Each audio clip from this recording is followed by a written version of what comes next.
Tá, bora. Fala, raça, Pedro Nauk aqui e estamos aqui hoje para mais um EP do Nauk Show. Como vocês sabem, o Nauk Show, ele é um palco para pessoas inspiradoras. E, cara, eu fiz questão de, nesse EP, trazer uma mulher da área de tecnologia que tivesse realmente uma história inspiradora para contar pra gente. E eu acho que só por ser mulher e estar na área de tecnologia já é algo realmente bem surpreendente, porque a gente sabe que é um mercado que ele é muito fechado ainda. Então, cara, quis muito trazer a Camila aqui, porque ela tem uma história muito massa pra contar pra gente. Eu tenho certeza que vocês vão curtir demais. Então, sem mais delongas, roda a vinheta.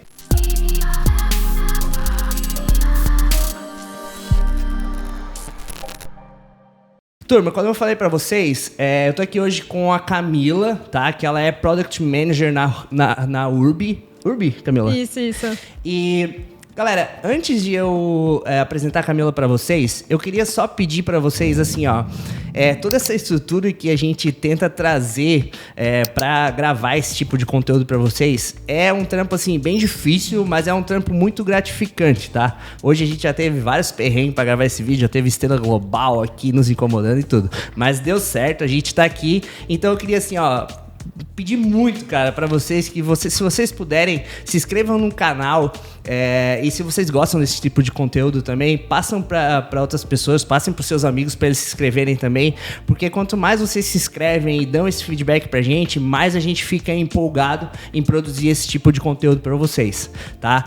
Mas sem mais delongas agora, chega de jabá e ficar pedindo coisa. Vou apresentar a Camila pra vocês. Camila, conta um pouquinho pra gente de onde é que tu veio, quantos anos tu tem, o que tu faz. Fala um pouquinho pra galera te conhecer.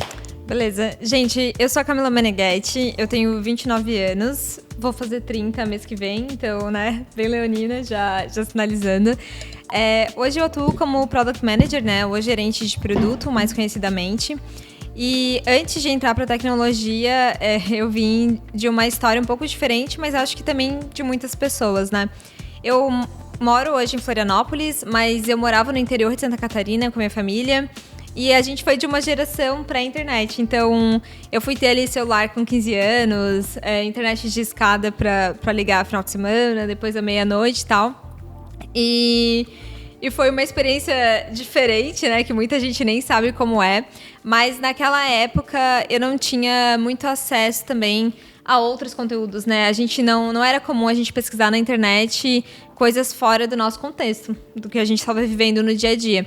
Então, onde eu mais adquiria informação e mais conhecimento era dentro da biblioteca, né, do colégio, dentro dos livros. E eu sempre gostei muito de ler e acreditava que em algum momento eu iria virar escritora, né, que seria a minha profissão.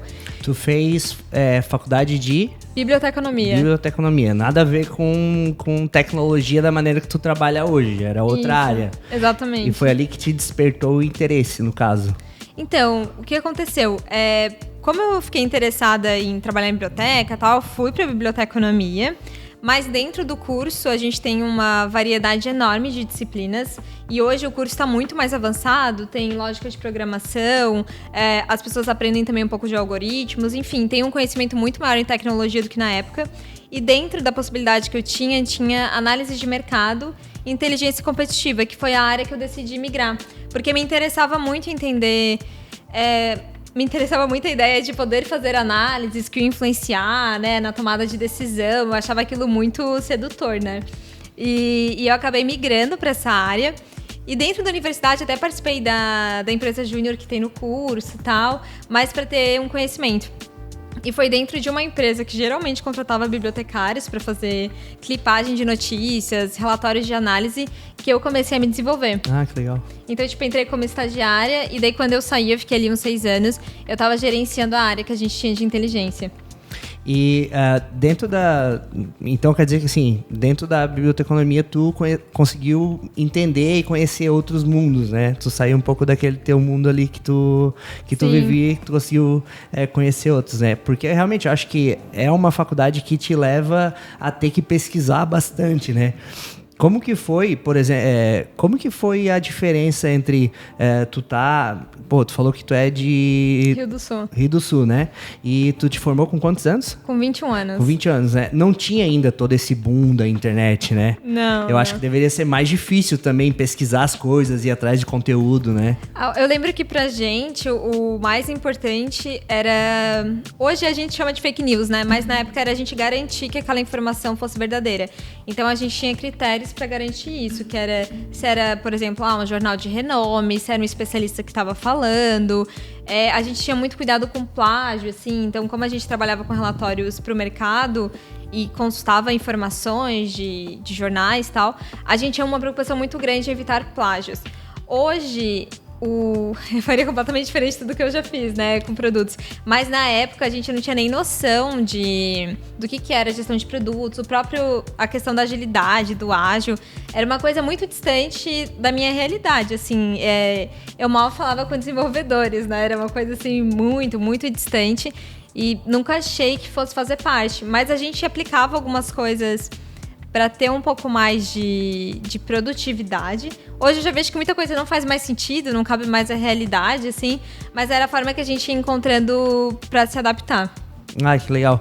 E em que época, assim, ou como é que foi a virada de chave que tu conheceu esse mundo de PM, né, de ágil e tal, e o que te fez entrar pro mundo de ágil? Tu sempre foi uma pessoa, assim, que gosta desse lance de produtividade, organização e tal?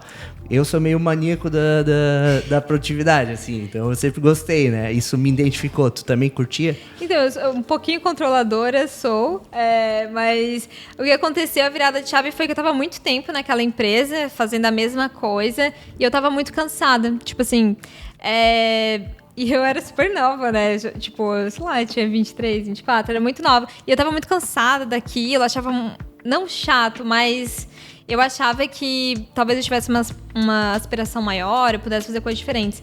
Só que eu não sabia como fazer. Eu tava completamente perdida, assim, porque o que eu sabia não era aplicável em outras vagas. Não tinha, tipo, muitas vagas aqui em Florianópolis de analista de mercado. Sim. Era uma coisa, ou que se tinha era numa multinacional, ou tinha que se mudar. Então eu me via muito num beco sem saída, assim. E daí eu saí da empresa. Aí eu decidi sair e fui para uma outra empresa que ela é focada em turismo e ela criou um braço de tecnologia para o turismo. Mas na época eu entrei para a parte de marketing, para ter essa ideia de análise de mercado, inteligência. Só que eu comecei a entender que eles não precisavam do que eu tinha para oferecer, sabe? Eu pensei, nossa, tô desperdiçando talento aqui. Sim, eu pensei, nossa, o que eu vou fazer, né? Porque, eu preciso de emprego. Eu acho que eles não precisam do que eu faço, o que eu vou fazer? E eu tava muito triste, assim, porque parecia que não... Eu acho que é isso que as pessoas que precisam se capacitar sentem, né? E daí eu resolvi participar de um evento que eu nunca participava, que era o TDC. Ah, legal. Eu nunca tinha ido, aí eu resolvi ir numa trilha específica para mulheres. Uhum. Daí, nessa trilha específica, foi onde eu descobri o que era gerenciamento de produto, o que era mulheres de produto, que tinha uma profissão chamada, gestor de product manager, né? Gerente de produto. E daí, quando eu escutei o que aquelas mulheres faziam, eu pensei, nossa, eu acho que eu consigo fazer isso. E daí foi a primeira vez que eu bolei um plano de carreira, porque eu acho que ninguém ensina a gente a fazer um plano de carreira, né?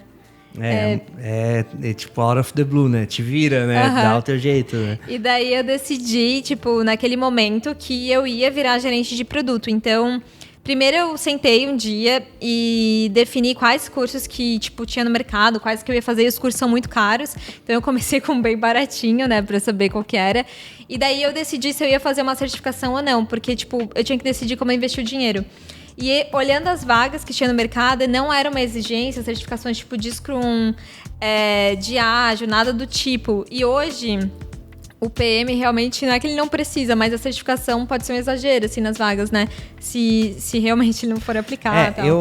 Eu vejo muito isso como algo que tá meio que morrendo, esse lance de certificação, em qualquer área, eu acho, assim. Tanto na programação, antes tu tinha lá a certificação Java, certificação... Tu tinha mesmo que provar para a empresa, né, através de um certificado que tu sabe fazer. hoje eu vejo que as empresas estão muito mais interessadas em, tipo, em que realmente o que tu sabe fazer. Ah, tu sabe fazer isso, beleza. Tu me prova através, às vezes, do teu LinkedIn, né? Ou de outras formas, né? Não tem mais aquela necessidade do certificado, porque quando ele não tinha tudo digital, hoje o LinkedIn é o nosso certificado, né? Então, quando era tudo muito burocrático, né? Tinha os certificados.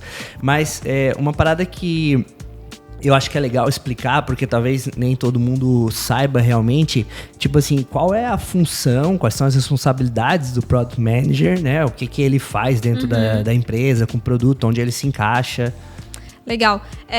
Uma coisa que eu acho importante esclarecer é que o Product Manager não é um mini CEO, que tinha uma época que falava assim, o PM é um mini CEO. Não, ele não é, porque ele não é o dono da empresa, né? Então ele não é o CEO. O PM, ele tem que saber conduzir um produto em todas as fases dele, desde o nascimento até a morte de um produto, que eventualmente acontece. Então, ele tem que cuidar da estratégia desse produto, do desenvolvimento desse produto. Ele tem que estar muito claro para o PM qual que é o problema que ele está tentando resolver. Tem uma frase que a gente fala muito em produto que é: não se apaixone pela solução, e sim pelo problema. Que eu acho que é muito importante para quem é desenvolvedor também. Porque às vezes a gente fica tão aprisionado naquela funcionalidade, naquele produto, que a gente não quer abrir mão. Né? Tipo, não aquela aceita. ideia, né? Nossa, mas essa ideia foi minha, né? E o cara se apaixona por aquilo. Exatamente. E às vezes não serve, né? E aí tu continua. Então, o papel do PM, ele é realmente saber tanto quanto o próprio dono da empresa, né? Ele tem que ser o bonde, assim, a ligação entre todo mundo, né? Isso, ele é o elo, porque, tipo assim, por mais que a gente fale que o PM tem que desenvolver estratégia, ele tem que cuidar do desenvolvimento do produto, ele tem que pensar no usuário, ele não faz isso sozinho, porque ele nem sabe fazer isso sozinho, né? A gente precisa ter um UX dentro do time, um tech lead, um time de desenvolvedores, em muitos casos tem um QA, enfim, mas ele não faz isso sozinho. Claro que tem muitos PMs que têm skills de desenvolvimento ou têm skill de design e eles vão lá e botam muita mão na massa. Eu não tenho. Então, o que acontece? Quando eu não tinha designer em algum time que eu trabalhava, eu ia lá e fazia um protótipo no Paint. Eu ia lá, desenhava no papel. Então, eu fazia validações da forma que eu conseguia, porque não saber não pode ser impeditivo para você validar uma ideia. Sim. Então, você consegue validar de forma simples com o usuário, mas você tem que fazer. Não pode ser tipo assim, eu não tenho designer, então não dá pra fazer. Não, vai ter que dar, né? Então, por isso que, às vezes, tipo, eu fico com pena dos devs, né? Tipo assim, às vezes a gente não tem um front massa, mas daí o back-end vai ter que ir lá e fazer um full stack, né? Vai ter que se virar, né? Exatamente. E a primeira validação, ela vem do PM? Ou, por exemplo, acontece de tu ter uma ideia e às vezes tu validar antes mesmo de tu ir para tua equipe? Pode acontecer isso? Vou fazer um teste aqui de, sei lá, tipo uma validação na rua mesmo, contatar alguns clientes, fazer um protótipo. É aquela coisa, é de bom tom? Não é de bom tom, né? Mas assim, você pode fazer, mas o ideal é que você sempre envolva pelo menos o UX. Porque a gente fala nas metodologias que a gente tem de produto, de design, que é tipo um diamante duplo, onde a gente tem o discovery e a gente tem o delivery. Então, a gente faz a validação de uma ideia, se ela for aprovada, se for uma necessidade do usuário, a gente faz o levantamento de requisitos, a gente faz o refinamento, desenvolve, e essa ideia continua sendo validada meio que eternamente, assim, porque a gente vai evoluindo o produto. Pode ser, em muitos casos acontece, a gente lançar convicto que vai funcionar e vai dar errado. Então, é uma validação constante. O que eu gosto de fazer, eu acho muito importante, é que os devs participem das entrevistas com usuários. Não digo, Legal. tipo assim, montar roteiro, mas escutar. Ter uma escuta ativa daquele usuário, porque às vezes tem conflitos entre PMs e devs, UX e devs, e eu acredito na harmonia, assim, né? Eu acho que é importante ter harmonia, porque tá todo mundo em prol de resolver ou um problema, ou garantir ali uma necessidade do usuário. Então, eu convido os PMs para participar das entrevistas, porque não é para, tipo assim, convencer ele das ideias, mas é para eles entenderem o porquê que a gente vai desenvolver tal coisa. Sim. Então, ele tem que ter muito claro isso para ele, não ser só um executor, sabe? Que vai pegar e, então tá. E até a gente tava falando, tu tava comentando antes ali sobre Waterfall, né? Antes no Waterfall era muito assim, né? As coisas vinham picada e é um telefone sem fio mesmo, né? Porque Tu recebe a demanda lá como PM, que tu tá grudada no cliente, tu é a pessoa que mais sabe da dor dele, tu recebe, e às vezes tu passava pra outra pessoa, que passava pra outra pessoa, que passava pra outra pessoa, quando chegava lá no dev, não tinha nada a ver, aí às vezes o dev fazia uma coisa totalmente diferente do que era, né? E aí dava... eu lembro que isso acontecia muito. Dava aquelas tretas, aquelas brigas entre PM e dev. Meu Deus, eu passei uma coisa. Mas é porque eu vi que realmente não existia essa integração, né? Hoje, eu não sei como é que é lá na URB, mas hoje eu acho que já está muito mais integrado, né? Sim, hoje a gente é separado por... A gente tem as tribos e dentro das tribos os squads, né? Mas cada squad, o time é composto de um PM, um UX, um time de desenvolvimento e um tech lead. Então, o time é aquele, não existe o time... Claro, tem... o gerente de tecnologia, tem o gerente de UX, design, tem o head de produto, mas a gente funciona por squads. Então, o meu time é o time que tá a UX, que tá os devs, tá o tech lead que eu trabalho. Esse é o meu time. Cada squad de vocês na URB tem um PM daí? Tem, cada squad tem um PM. E aí cada um cuida de uma funcionalidade ou como que é dividido? Ou todos os squads cuidam de todas as funcionalidades? Não, isso depende muito de empresa para empresa, mas ali dentro, por exemplo, a gente separa. Tem um PM que ele é responsável só pelo aplicativo. E tem os outros todos... Daí a gente tem vários produtos ali dentro. A gente tem um que é de Clube Urb e tal, que daí tem um PM só para ele. A gente tem PMs que cuidam do back-office, do SAP, de payments. E daí no site a gente tem uma divisão que basicamente eu cuido da busca, né, da search. Então eu cuido tudo relacionado até o comportamento do usuário, que ele vai fazer a busca, os algoritmos por trás da busca. Tem um outro PM que ele cuida do que a gente chama das homes. Toda a parte de, como que o usuário vai interpretar, o que ele está buscando, ele que trabalha isso. E daí, passando da busca, é engraçado. Daí tem o PM que cuida da página de hotéis, tem o de pacotes, então tem muito específico. Isso acontece quando a empresa cresce muito.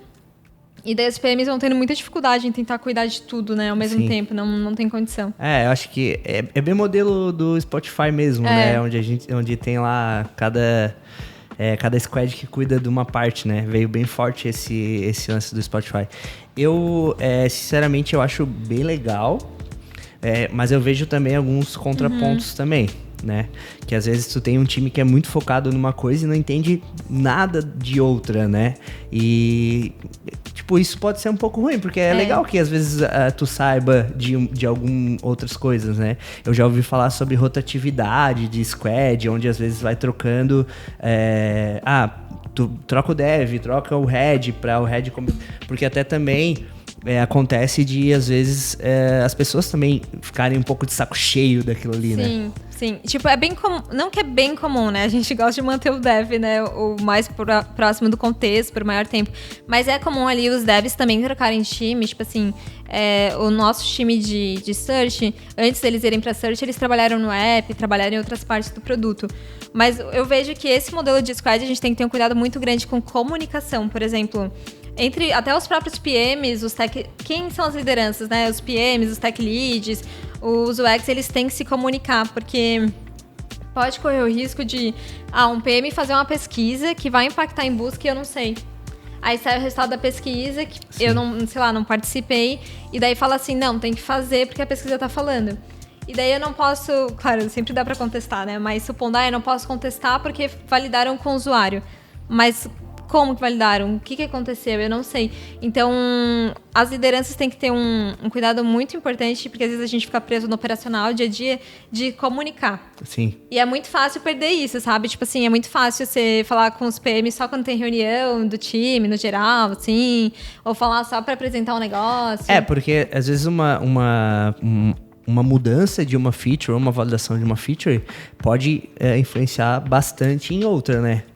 E se tem que ter essa intercomunicação daí, né? Se a gente fosse pensar numa jornada de compra, por exemplo, a busca, supondo, né, o nosso objetivo é conversão. Tô convertendo um monte pra página de hotel, a página de hotel tá convertendo pro checkout, mas não tá rolando. Aí tem um problema lá no checkout.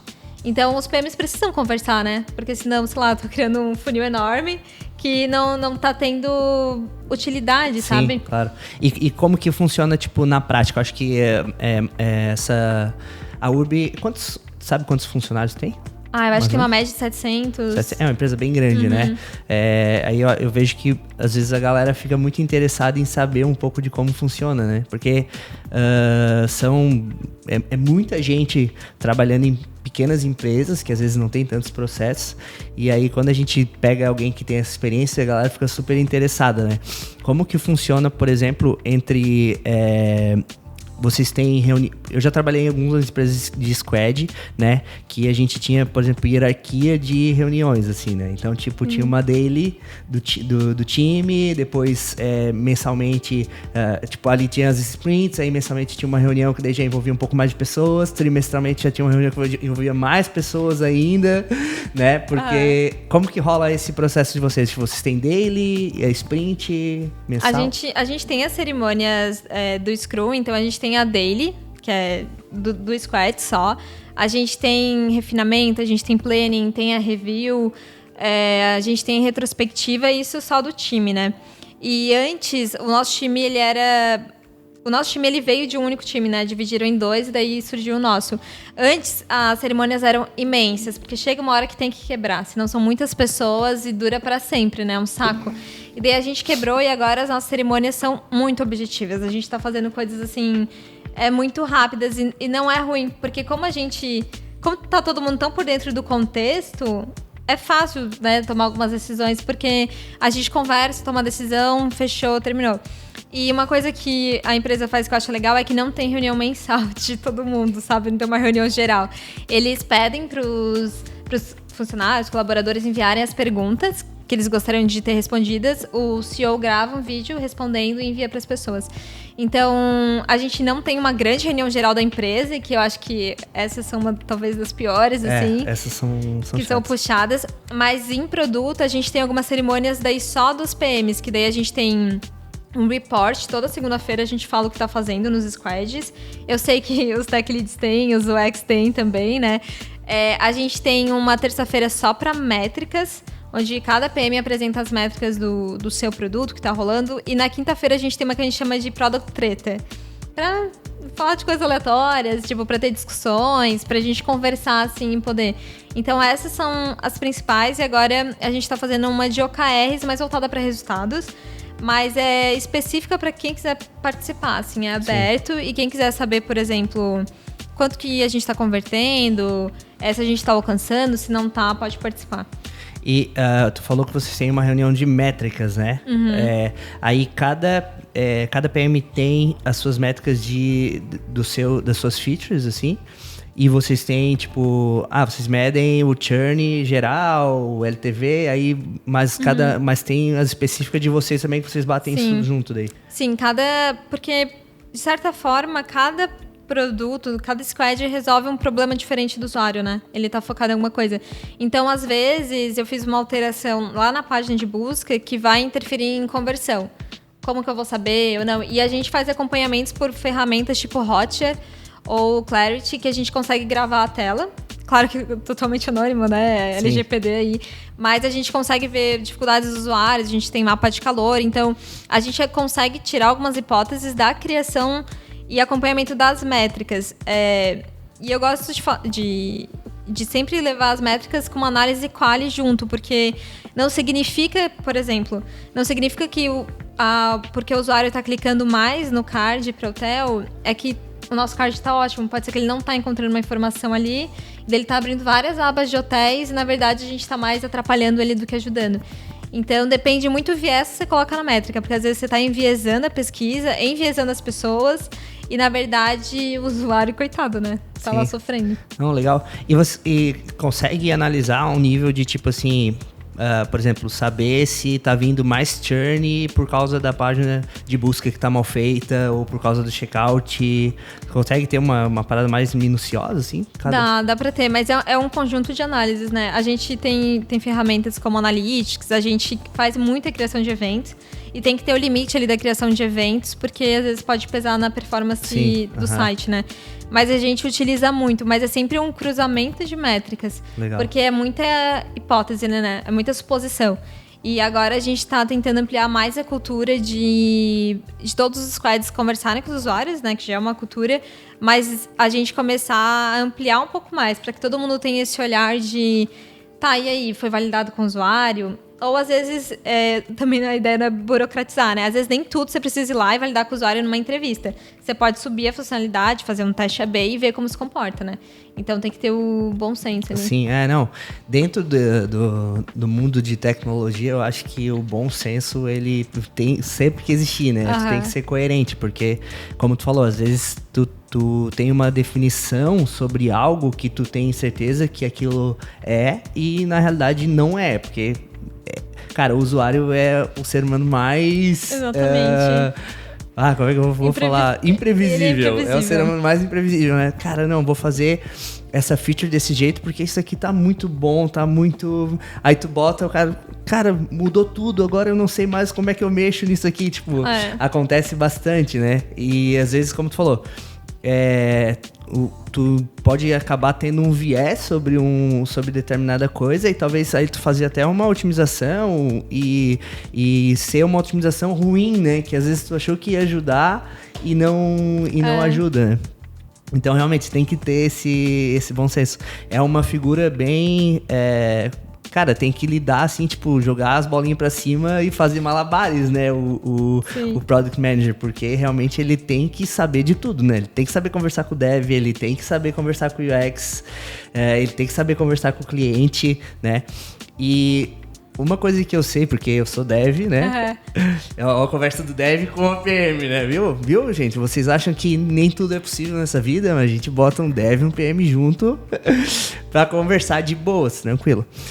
Mas a gente sabe que, principalmente antes, né? Agora eu acho que nem tanto, porque as empresas já evoluíram um monte e esse modelo já é muito mais maduro, né? Mas tu falou que tu tem a mesma idade que eu, 29 também. Eu sou da época da internet discada também, que a gente ia pras lan house e só conseguia usar a internet meia-noite também. Antes, tinha uma rixazinha, assim, né? Saíam uns foguetes, né? Às vezes entre o PM e o Dev, né? Porque às vezes vinha com uma coisa que era muito difícil de fazer ou que o Dev não concordava. Já aconteceu isso contigo? De boa? Acontece hoje? Tem algum... Eu sempre tive um bom relacionamento com os devs, assim, porque eu tento entender o que tá rolando, né? E uma coisa que eu acho muito legal dos PMs fazerem é fazerem um one-on-one com os devs também, né? Que é tipo... Não sei se todo mundo chama de one-on-one, mas é chamar ele pra conversar. A gente tem um papo quinzenal, eu faço com os devs quinzenal. E a gente fala sobre a vida, eu entendo o contexto deles, de onde que eles vieram, quais são as dificuldades, o que eles querem, se eles estão felizes. E eu também conto da minha vida. Então a gente cria, querendo ou não, um laço, gera uma empatia um com o outro. Eu acho que esses problemas entre PMs e devs, eles vêm um pouco originados do modelo waterfall. E também quando o gerenciamento de projetos era o que bombava, né? E o gerenciamento de projetos, ele é diferente do gerenciamento de produto, porque o produto ele vem com esse olhar um pouco mais voltado para a empresa e para o usuário, a necessidade do usuário. E o gerenciamento de projetos, né? Espero que não me matem, mas ele é um pouco o olhar voltado para o cliente. Sim. Então eu tenho um projeto aqui, ele custa tanto, então a gente vai orçar as horas, o valor, quanto tempo vai demorar e tudo que vai ser entregue é isso aqui, ó. Se mudar, se o cliente quer mudar, custa tanto. Vai mais 2 semanas. Então, ele é muito rígido, o gerenciamento de projetos. E claro que gera desconforto, porque antes não tinha também esse modelo de squad. E o gerente de projeto, ele nem ficava perto do time de desenvolvimento. Eles estavam muito longe, né? Então eu vi vários conflitos deles, tipo, discutindo, do dev, era muito comum o gerente de projeto chegar e falar, e aí, fica pronto hoje? O dev falar, se você não vier aqui, vai ficar, sabe? Então, não me atrapalha. E eu acho que isso era muito, muito comum, porque tinha essa cobrança em cima do gerente de projeto, ele cobrava o time, mas ao mesmo tempo ele também não entendia o que era o processo de desenvolvimento. E é muito difícil para as pessoas que estão entrando na área entenderem por que estimar não é falar a data certinha que vai ser entregue, porque é uma estimativa, pode ser para mais, pode ser para menos. A gente vai desenvolvendo, vai descobrindo problemas, tipo, lançou a funcionalidade, você descobre que você nem pensou num risco que apareceu, sabe? Então é um aprendizado constante, assim, não. Sim. E tu, desde quando tu começou a trabalhar com Product Manager, assim, tu trabalhou em empresas que eram produto ou tu já trabalhou para empresas que eram mais projeto mesmo, por demanda? Quando eu tava na área de inteligência, era totalmente projeto. Totalmente, assim. Então, eu não cheguei a ser gerente de projeto, mas eu convivia muito ali, né? E fazia, às vezes, uns corre, assim, de gerente de projeto. Mas aí, quando eu fui pra empresa de turismo, onde eu iniciei, e eles eram uma agência de turismo, eles ainda são, de Bonito, mas eles começaram a evoluir para um braço de tecnologia. E o que acontecia? Tudo era muito novo para todo mundo. Então, os devs que estavam lá, eles saíam da empresa, porque eles não encontravam ambiente de tecnologia e de desenvolvimento. Sim. E daí, eles solicitaram uma consultoria de ágil, que foi com o Samuel, inclusive. Uhum. E daí, lá dentro, ele fez capacitação para todo mundo da empresa, assim, desde agente turístico, até o dev, até o designer, o pessoal do marketing, o que era ágil, como que as coisas eram feitas, por que era uma estimativa, quais eram as cerimônias, por que as coisas eram importantes e tal. E daí ali começou a se desenhar um pouco essa ideia de produto, assim, né? Mas porque produto já tinha, tipo, eles tinham o e-commerce, eles tinham um software legado, eles tinham um produto. Mas a ideia de desenvolvimento de produto. Aí foi ali que eu entrei como PO, porque quando eu fiz aquele planejamento de carreira, eu externalizei para todo mundo que eu queria mudar. Então, todo mundo na empresa sabia que eu tinha interesse. Eu abordava várias pessoas no LinkedIn, eventos. Tipo assim, era muito claro que eu queria migrar. E daí, precisava do papel de PO e falaram, pô, a Camila quer fazer isso aí. E eu nem tava nessa reunião. Eles falaram, a Camila quer fazer isso aí. Então, beleza, ela vai fazer. E daí, ali que eu tive essa oportunidade de entrar como PO. E foi muito legal, porque eu acho que foi o único lugar que eu apliquei tudo by the book, sabe? Porque como tinha o Samuel, dando a consultoria... Ele garantia que as coisas corriam no que deveria ser, porque a gente fez um Scrum Ban, assim. Hoje é até bizarro pensar, mas a gente colava as coisas com post-it na parede, né? E agora é meio estranho. E eu, na época, eu era até resistente ao Miro, assim. Eu era meio resistente às coisas digitais, assim. Eu já fiz Kanban na parede, agora tu falou pra mim, eu tô aqui lembrando. Era muito horrível, cara. Eu tenho uma foto na frente, assim, sabe? Porque era imenso, assim. Mas foi muito legal, porque todo mundo comprou a ideia. Tipo, todos os devs queriam mudar. Sim. E a gente conseguiu fazer rodar, tipo, todas as cerimônias. Então, era muito claro como evoluir, assim, tipo, a gente conseguia fazer estimativa de data de entrega, tipo, a gente usava a pontuação de forma mais inteligente, não para cobrança, mas para previsibilidade. Então foi bem legal, porque teve isso. Aí depois eu migrei para uma empresa de educação, que é um negócio de impacto social, voltado para educação pública e assistência social no Brasil todo. Foi muito incrível, porque eu entrei lá como PM e não tinha um UX. Então, eu fiz pesquisa de usuário, assim, com professores em realidades no Brasil completamente diferentes, turmas muito seriadas. Teve entrevista que eu fiz, tipo, mandando áudio no WhatsApp e a pessoa me respondendo com outro áudio, porque não conseguia conectar a internet, não tinha internet. E foi muito legal, porque a empresa tinha uma PO, mas eles também estavam construindo a ideia de, a gente precisa fazer pesquisa com o usuário. Daí eles abriram uma área de CX, né, que é de atendimento ao cliente. Então foi muito legal, nem atendimento ao cliente, é Customer Success. Mas foi muito legal porque o dono comprava muita ideia. Então a gente conseguiu fazer um discovery enorme, né, uma pesquisa enorme para invalidar um produto antes de lançar. Acho que foi o dinheiro mais bem economizado, assim, sabe? Sim. Porque a gente não lançou. Aí depois eu migrei para uma empresa de delivery e daí eu fui responsável pela tribo de pagamentos, de payments, onde a gente construiu uma solução de pagamento online. E daí depois eu vim para a Urb, para essa tribo de search. Então, o que eu gosto de CPM é que em cada contexto eu aprendi algo novo. Então, tipo, aprendi sobre educação, aprendi sobre turismo, sobre pagamentos, agora é sobre pesquisa, sobre busca. Então, eu gosto muito disso na área de produto, porque a gente pode migrar. E diferente de outras áreas, mas acho que com dev também é isso, é bom você migrar. Porque você tem experiências diferentes. E às vezes, quando você fica em uma empresa só, você não consegue lidar com diversos cenários, né? Às vezes você lida com o mesmo cenário. Acaba que eu já fui em vários, já pude trabalhar com um monte de empresa de vários nichos diferentes, né?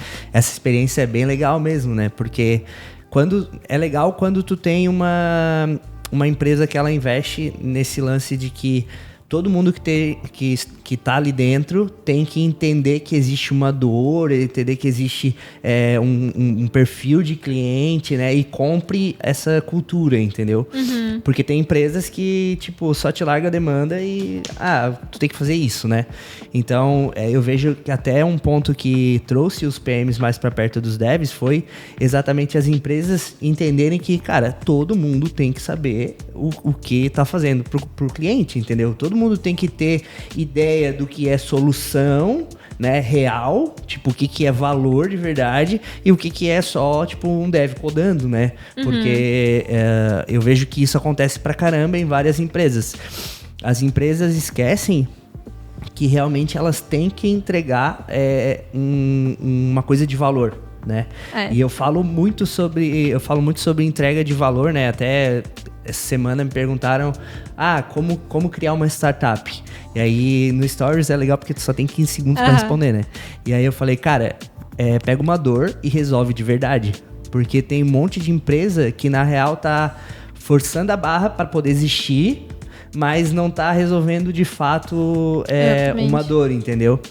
E aí quando tu tem o dev perto do PO e do UX e toda essa galera conversando sobre a dor do cliente, eu acho que tu elimina essas coisas de mas ele quer fazer uma coisa e não dá e tal, né? Então realmente essa é uma evolução, né? Uma coisa que não tinha antes. Agora já tá bem melhor, né? Tipo, essa ideia de pensar no usuário, claro que tem que ter o equilíbrio com o negócio, né? Mas entregar valor é até algo novo se a gente for pensar, né? Porque era algo que...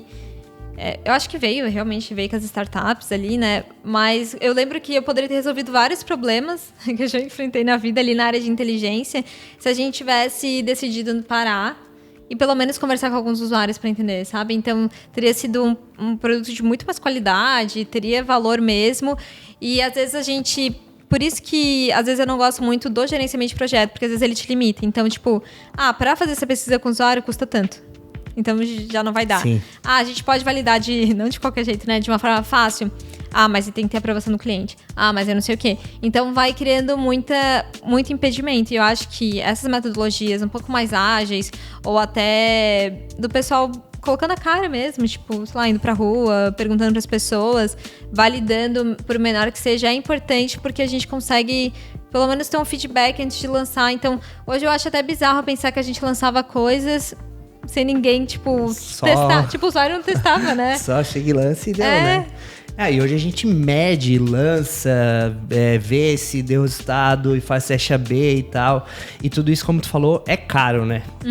Fazer validação, fazer teste AB e tal, né? Tipo, quando tu tá meio go horse, assim, não tem como fazer isso. Tu só vai meio que lançando mesmo e já era, né? E aí tu falou...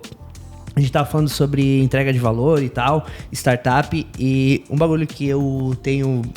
comigo, assim, é o lance do MVP, né? Porque eu sou um cara muito extremo, assim, de exigente e perfeccionista, assim. O meu perfeccionismo às vezes até me atrapalha, sabe?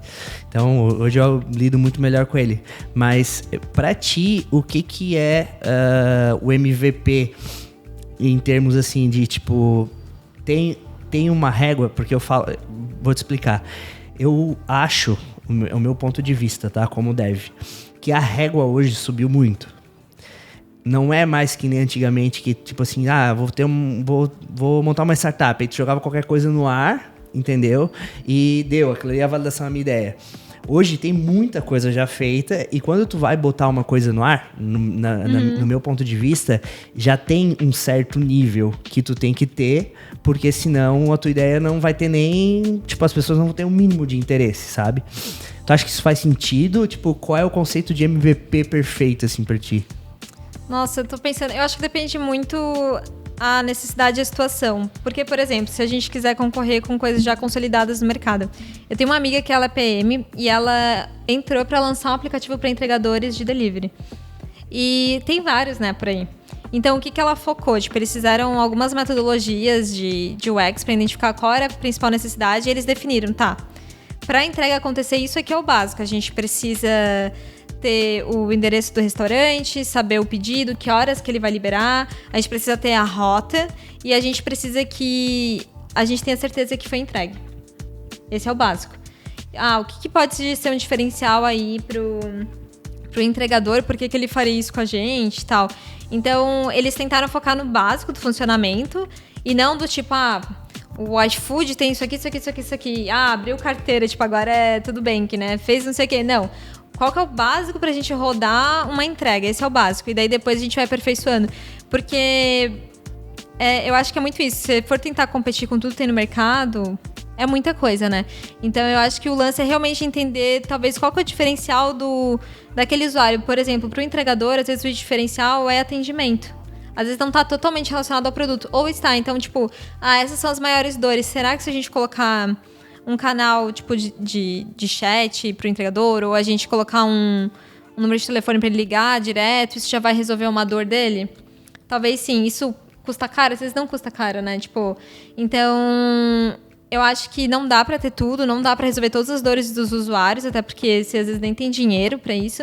Então, escolhe o que é mais importante e dá para fazer. Porque se tiver valor, ele vai dar valor. O que acontece muitas vezes, e eu acho que isso pode ser um problema, é que às vezes a empresa ela já alcançou um patamar tão grande, tem um nome tão grande, uma marca tão grande, que ela não quer lançar qualquer coisinha. Sim. Então é tipo como se, sei lá, o Nubank é inovador, né? Mas é como se o Itaú fosse lançar um aplicativo e daí todo mundo compara. Todo mundo compara os aplicativos agora de carteira digital. Então, o Nubank mudou a forma que ele... mudou a cor dele, mudou a logo, mudou o menu do aplicativo. Todo mundo fala disso. Então, vai ter comparação, mas é muito nicho, assim. Tipo, a galera que tá no Banco do Brasil, por exemplo, meu pai, ele não tem conta digital até hoje, porque ele acha que vai acontecer alguma coisa, sabe? Então, ele tá no Banco do Brasil há 1000 anos. Como que você tira esse usuário do Banco do Brasil? Sim. Né? Então, eu acho que é muito... Não é só com o aplicativo, né? Porque é um cara que o aplicativo pra ele não é o diferencial, né? Ele quer outros benefícios, né? E tipo, às vezes é muito segurança. Então, por exemplo, no caso do meu pai é segurança. Ele não confia, ele acha que vão roubar ele. E daí, se a gente for ver o histórico desse usuário, é o usuário que viveu a era Collor, que tinha dinheiro no banco e sumiu. Sim.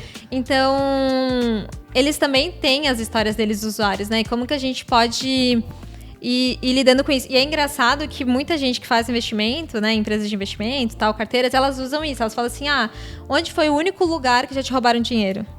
Foi na poupança. Então, aqui tem o IPCA, tem a Selic, tem... Ação já é um pouco demais, né? Mas, tipo assim, tem esses lugares que são seguros, aí tem um seguro que, tipo, se acontecer isso e tal. Então, eles foram no medo daquela pessoa e falaram, mas você tá deixando seu dinheiro na poupança, foi o único lugar que roubaram. Transforma o medo nela num gatilho, né? Tipo Nossa, isso. muito boa. Muito legal. Cara, nossa, a gente podia ficar, tipo, eternamente aqui falando sobre produto, porque eu acho que é uma área muito massa, né? Eu vejo essa evolução, porque eu passei realmente, né? Comecei a programar com 12. Nossa. Comecei bem novinho, né? Aham. Hoje eu tenho 29, então já vai fazer 18 anos, né? Vou fazer 30 agora também, né? Tamo junto aí nos 30. E, cara, eu vi realmente o negócio, tipo, mudar da água pro vinho, entendeu? Tipo, eu venho do bate-papo UOL, Mirk, Flick, essas coisas nossa, assim. veio um bicho velho, assim, sabe? E antes as coisas eram muito feitas de qualquer jeito, sabe? Tipo, a internet era um lugar muito estranho, entendeu? Só que era uma inovação, né? Tipo, era de qualquer jeito, mas o fato da MSN tremer lá... Sim, total. E tem esse lance também que várias features, várias coisas que hoje em dia são meio que trend, assim... É meio parecido com o que acontece... É aquele velho ciclo, né? Tipo assim, o ciclo de coisas velhas que se renovam e viram uma coisa nova. Esse barulhinho do MSN é uma que eu acho que deveria ter no WhatsApp, né? Porque era muito massa, cara. Chamar a atenção, né? Aí tu escrevia o desabafo no MSN, assim, né? Tipo...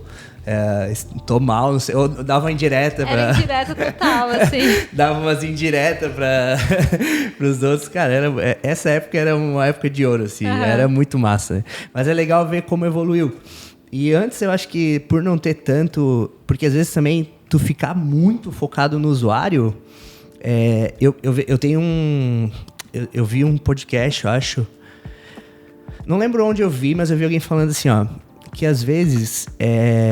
o próprio Steve Jobs já falou, né? Às vezes o próprio usuário não sabe o que ele quer. E o próprio usuário não sabe o que é bom, né? E aí, quando às vezes tu é muito focado, centrado no usuário, às vezes também corre o risco de tu tá construindo uma coisa que talvez não seja realmente o que é melhor. É engraçado que eu até falei disso ontem com o dev do time, a gente falou exatamente dessa frase do Steve Jobs, e eu acho que entra em 2 pontos, né? Primeiro que sempre tem que ter o equilíbrio do negócio e do usuário, porque o que vai acontecer? E o bom senso, né? Pode acontecer de eu chegar para o usuário e falar assim, o que você acha, sei lá, aqui da página de busca? E daí ele vai falar coisa aleatória, você vai falar, nossa... Eu acho que tinha que ter todas as informações aqui nesse card, é isso que eu preciso, é isso que eu quero. Aí você vai lá e faz. Mas era isso que ele precisava? Porque tem umas metodologias em UX, não vou lembrar certinho o nome, mas tem uma coisa que o usuário fala e tem uma coisa que ele faz. E tem metodologias para você escutar o usuário, conversar com ele te falar o que ele quer. E tem metodologias para você observar o que ele está fazendo. Isso é completamente diferente. Às vezes ele não vai te falar... a necessidade dele, porque às vezes ele não sabe que ele tem aquela necessidade. Então, tipo assim, ele vai falar outras coisas e é igual se a gente fosse pensar, tipo, antes de existir o celular. Alguém ia falar, eu preciso de um celular? Sim. Não sabia, né? E ao mesmo tempo, eu acho que tem que ter um equilíbrio ali também, porque assim, às vezes o usuário não sabe, mas ele é quem vai comprar seu produto também. Então, a gente até comentou que o Steve Jobs falava, tipo assim, ele tinha ideias, mas ele também tinha ideias porque ele lia muito, né? Ele consumia muita informação. Então, às vezes, o que a gente acha que é intuição, ou é uma grande ideia que a gente teve, ela foi originária lá de alguma referência que você teve, sabe? Então, é até engraçado que a gente fala, tipo assim, se o usuário chegar aqui e falar que quer música no site, porque isso ia tornar a viagem dele, né, mais interessante, a gente vai colocar porque ele quer. Então, é muito isso, assim, tem que ter o bom senso. E, às vezes, é isso que muitos PMs erram. Eu já errei também, todo mundo suscetível ao erro. Pode ser que amanhã eu vá trabalhar e erre. Mas é a gente pensar em funcionalidade, trabalhar por feature e não por entrega de valor. Sim. Então, eu vou lá e penso... né? Tipo, às vezes na pressão, você tá, tipo, nervoso, você fala, então vamos fazer isso aqui. Porque é isso que o usuário falou e é isso que vai ser. E daí quando você vê, não resolveu nada, sabe? O Steve Jobs era o cara mais controverso, assim, do mundo, em termos de coisas que dão certo, né? Sim. Se todo mundo fosse seguir o que ele fazia, eu acho que vai tudo contra, né? E é bem confuso, porque quando tu entra no mundo de startup, todo mundo fala, validação, entrega rápido e tal, não sei o quê. Aí o Steve Jobs, tipo, o maior criador do universo, fez tudo ao contrário, né? Bem louco. Mas, Camila, mudando um pouquinho de assunto, eu queria que tu contasse um pouco para nós o que é essa iniciativa do Mulheres de Produto, né? Conta um pouquinho pra gente como surgiu, né, o que vocês fazem ali e tal. E depois eu também quero te fazer um pouquinho de pergunta, como encabeçar esse lance de trazer mulheres para dentro de tecnologia. Mas conta primeiro para nós um pouco sobre esse projeto. Eu acho legal falar do Mulheres de Produto, porque veio num tempo e muita gente questiona, mulheres questionam, homens questionam, do tipo, mas precisa ter um negócio só para mulheres, porque quando era o evento presencial, não podia homem, né? Daí os homens falavam, nossa, mas nada a ver, o que tem? Como é que vai integrar se as pessoas não misturarem? Tipo, é normal. E o que a gente sempre fala é que Mulheres de Produto não surgiu pra, tipo, excluir, né? Tipo assim, a gente não tá excluindo homens. O que acontece é que ele surgiu como uma forma de mostrar para as mulheres que querem entrar na tecnologia ou que estão na tecnologia que a gente pode ser um ponto de apoio e comunicação. Por exemplo, surgiu aqui em Florianópolis com a Jaqueline Assano. Ela é uma PM que estava na RD Station e agora está na Nubank. Ela foi a grande criadora do Mulheres de Produto. E ela começou de forma bem despretensiosa, convidando outras mulheres da tecnologia, PM, para trocarem uma ideia, tipo, sobre algum assunto. Porque o que acontecia? Vou dar um relato pessoal. Eu não era da área de tecnologia e eu não me sentia confortável, às vezes, de ir num evento de tecnologia que tava cheio de homem, assim, né? Hoje tem um pouco mais de diversidade, mas eu não me sentia nem confiante. Tipo assim, o que eu vou conversar com eles? Sim. Eu tenho alguma coisa pra conversar? Então, tipo, eu não me sentia confiante. Eu achava que aquele espaço não era pra mim. E eu só decidi no TDC porque tinha uma trilha pra mulheres. E daí eu pensei, bom, tem uma trilha pra mulheres, eu vou lá ver o que é. Porque assim, eu cheguei a fazer o cursinho de Python, fiz R na programação, né? Mas fiz tal, mas eu não conseguia entender, né? Tipo, eu não tinha nenhum apoio, não tinha nenhuma amiga que era programadora, nada do tipo. Então eu meio que abandonei. E lá, vendo outras mulheres falando, eu me senti confortável de falar, não, beleza, eu acho que eu tô num espaço seguro e acho que eu consigo fazer isso porque estou vendo alguém fazendo isso. Mas, claro, tem mulheres que nunca passaram por isso, tem homens que talvez nunca passaram também por situações parecidas, ou também não tiveram, tipo, amigas, companheiras que passaram, enfim. Mas acontece. Então, tem mulheres que realmente não se sentem confortáveis ou acolhidas num ambiente extremamente masculino. Isso vem de traumas, de assédios sofridos, tipo, de percepções que elas tiveram, de histórias que elas vivenciaram, não vem do nada, né? A gente não nasce e alguém fala... Sim, total. Para tipo, não interage com homens, né? A gente vai vivenciando coisas. Então, Mulher de Produto nasceu pra, tipo... ser esse ponto de, vamos incentivar mais mulheres a serem gerentes de produto, e funcionou comigo, né? E hoje a comunidade é a maior comunidade de produto no Brasil.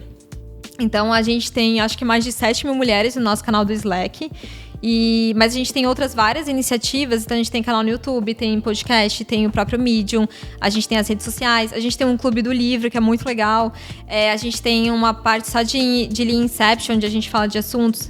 A gente tem o MDP em casa, que é tipo uma conversa também, tipo uma tal, que era presencial, agora online.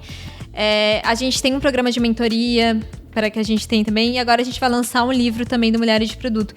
Então, é muito interessante a comunidade, porque a gente consegue trocar. Hoje eu tenho muitas amigas que são PMs e a gente consegue, de fato, trocar. Tipo, tô com um problema, como é que isso acontece? E não que eu não tenha amigos PMs homens, eu também troco com eles.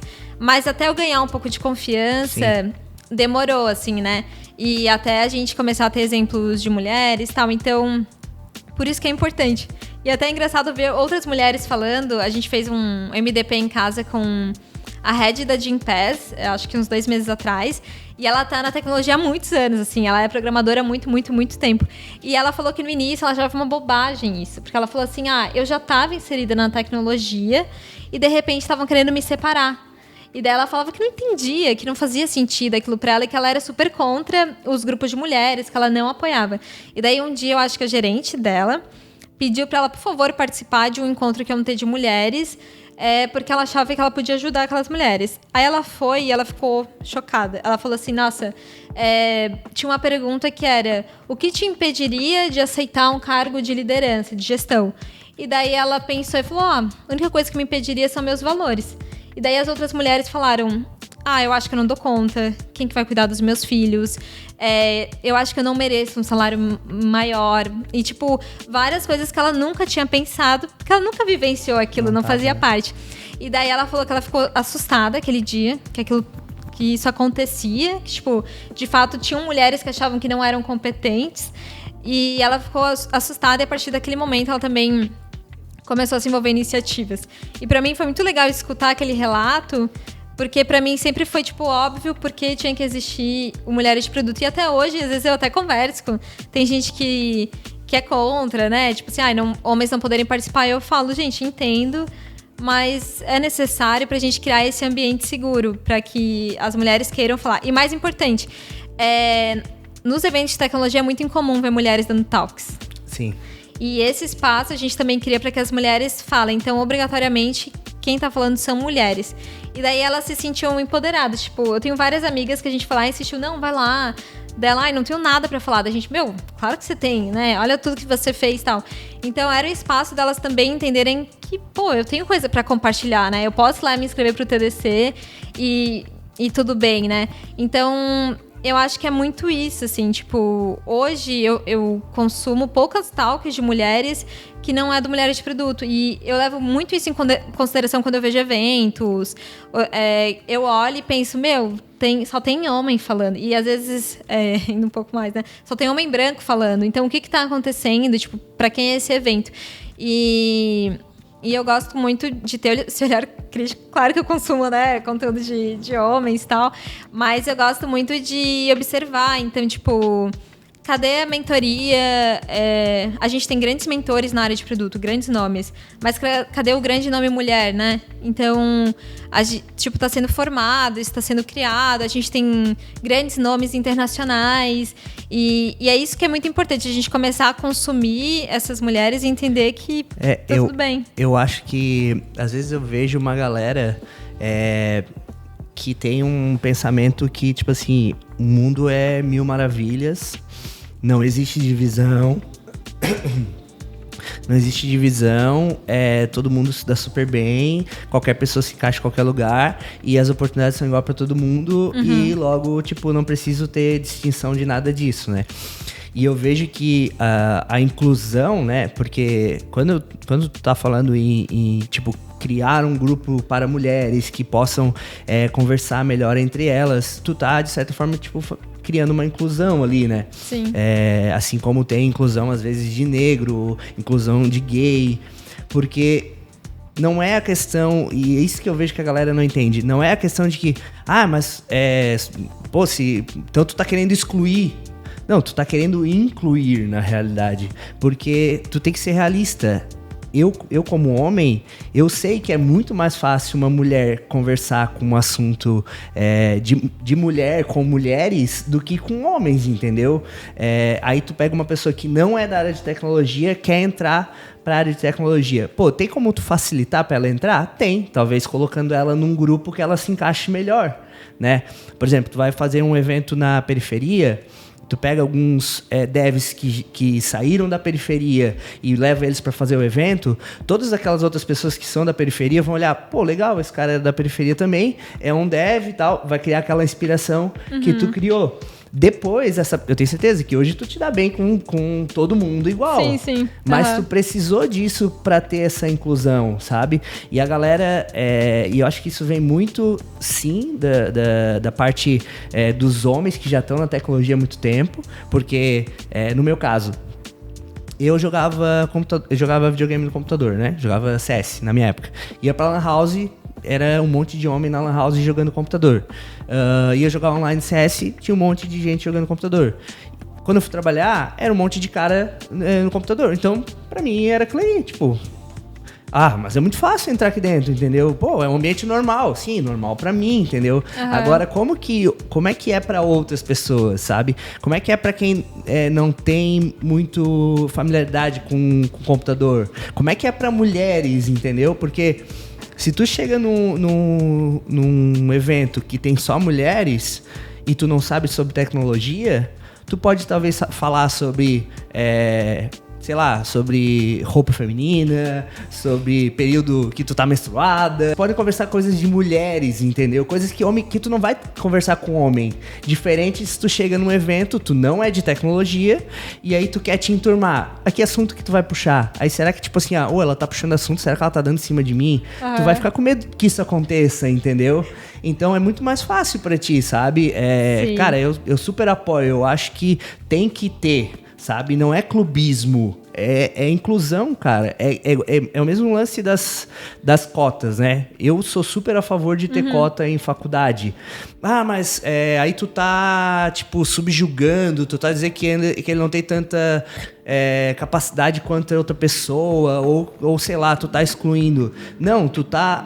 na realidade, pagando a dívida que tu criou lá atrás, entendeu? Porque se tu não tivesse excluído essa pessoa, não tivesse, né, tido todo esse lance de escravidão e tal, tu não tava devendo pra essa galera, tá ligado? Hoje tu tá devendo pra eles. Tu tá devendo. Eles tipo assim, se o negro, ele tá mais pra trás em termos de oportunidade, foi porque a gente fez isso acontecer. Então, tipo, o mínimo que a gente tem que fazer é pegar ele pela mão e dizer, cara, me desculpa e vou te colocar junto aqui com todo mundo porque tu merece até muito mais do que nós, entendeu? E eu vejo que também tem muito um lado que é difícil, tipo assim, as pessoas falam, não sou contra, sou a favor e tal. E é importante que mais do que, tipo, não sou contra, seja um ambiente acolhedor. Então, esse homem que sabe que às vezes essa mulher ela pode ter sofrido alguma história de abuso, assédio, ele deixa muito claro que é um ambiente seguro. Eu já tive casos de um dev que ele ficava tocando no meu cabelo. E uma hora eu pedia várias vezes, ele falava que era brincadeira, uma hora eu fui bem sério e falei, não é brincadeira, eu quero que tu pare de tocar no meu cabelo, porque é um assédio.